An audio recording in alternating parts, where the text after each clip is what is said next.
నమస్తే సార్. ఈ ప్రశ్న గౌరవనీయులైన మంత్రివర్యులు నారా లోకేష్ గారికి. మీ లైఫ్లో మిమ్మల్ని ఇన్స్పైర్ చేసిన పర్సన్ ఎవరు? నాకు పెద్ద సమస్య ఉందమ్మా ఇంట్లో. అందరు ఇన్స్పైరింగ్ పర్సనాలిటీసే. మా తాతగారి దగ్గర నుంచి నాన్నగారి వరకు అందరూ నన్ను ఇన్స్పైర్ చేసిన వారు. ప్రపంచవ్యాప్తంగా చూస్తే లీ కువాన్ యూ అని ఒక గొప్ప వ్యక్తి నేను చూసి ఇన్స్పైర్ అయ్యా.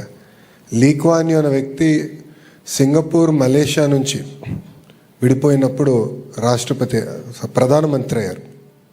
ప్రధానమంత్రిగా ఒక మత్స్యకార గ్రామాన్ని ఈరోజు ఒక అగ్ర దేశానికి ఎట్లా తీర్చిదిద్దారు.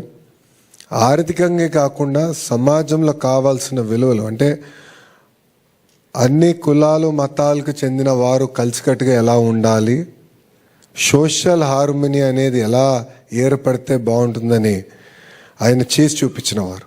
అందుకే ఈరోజు చూస్తే సింగపూర్ లాంటి దేశం అగ్రదేశంగా తయారైంది. భారతదేశానికి వచ్చేగల వాజ్పేయి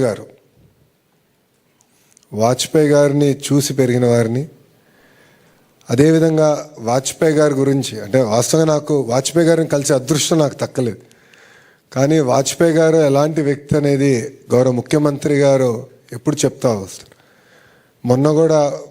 నిన్న పొద్దున్న మొన్న రాత్రి ఉపరాష్ట్రపతి గారితో కూర్చుని మాడేటప్పుడు కూడా వాజ్పేయి గారి గొప్పతనం గురించి గౌరవ ముఖ్యమంత్రి గారు ఉపరాష్ట్రపతి గారు చెప్తున్నారు. వాజ్పేయి గారిలో ఉన్న గొప్పతనం ఏంటంటే ప్రధానమంత్రిగా ఉన్నా కూడా ఒక వ్యక్తి లేదు సార్ మీరు తీసుకున్న నిర్ణయం ఒక్కసారి మళ్ళీ ఆలోచించండి అని చెప్తే ఆలోచించడానికి సిద్ధపడిన వ్యక్తి. ఆయన తీసుకున్న నిర్ణయం 10 మందితో మాట్లాడి అది మళ్ళీ మార్చిన వ్యక్తి. అంటే ఒక ప్రధానమంత్రిగా చేసిన వ్యక్తి అలా ఆలోచించినప్పుడు మనందరం కూడా ఎంత ఆలోచించాలి అనేది నేను తెలుసుకుంటాం కూడా జరిగింది. సో దేశంలో వాజ్పేయి గారు, ప్రపంచవ్యాప్తంగా చూస్తే నాకు లీ కువాన్ యూ గారు ఒక ఆదర్శంగా నేను తీసుకుంటాను. Thank you.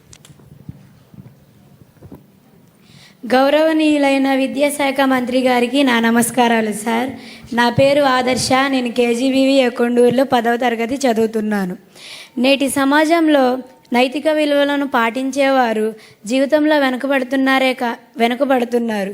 సమాజం మాత్రం ఏం సంపాదించావని అంటుందే కానీ విలువలతో బ్రతుకుతున్నావని అనడం లేదు. దీనిపై మీ అభిప్రాయాన్ని తెలియజేస్తారా సార్?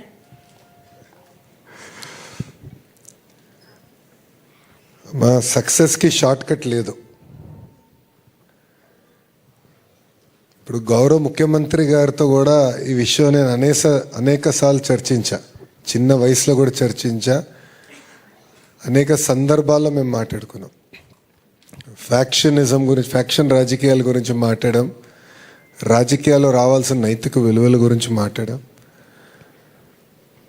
గౌరవ ముఖ్యమంత్రి గారు జీవిత ప్రయాణంలో కొన్నిసార్లు ఇబ్బంది కలిగినప్పుడు కూడా, ఆ రోజు జరిగినప్పుడు కూడా నేను ఆయనతో ఈ విషయం మాట్లాడతాం జరిగింది.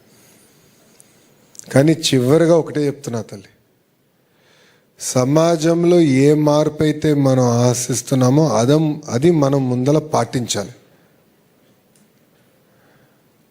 అందరూ తప్పులు చేసి ముందలకి వెళ్తున్నారు, మనం కూడా తప్పులు చేసి ముందలకి వెళ్దాం అనుకుంటే మటుకు వ్యక్తిత్వం అనేది ఉండదు. అది గురువుగారు చెప్పినట్లు ఈరోజు అది మియర్లీ టెంపరరీ. అద్భుతంగా ఆయన కొన్ని ఉదాహరణలు చెప్పి మనకు కూడా చెప్తాం జరిగింది. నేను కూడా నా జీవిత ప్రయాణం నేను టైం టు టైం రిఫ్లెక్ట్ అవుతూ ఉంటాను. చాలామంది ఏమన్నారంటే కొంచెం కంచుకోట లాంటి నియోజకవర్గంలో నువ్వు పోటీ చేస్తే సులభంగా ఉంటుంది కదా, నీకు ఎందుకు ఇవన్నీ అని నన్ను చాలామంది అన్నారు.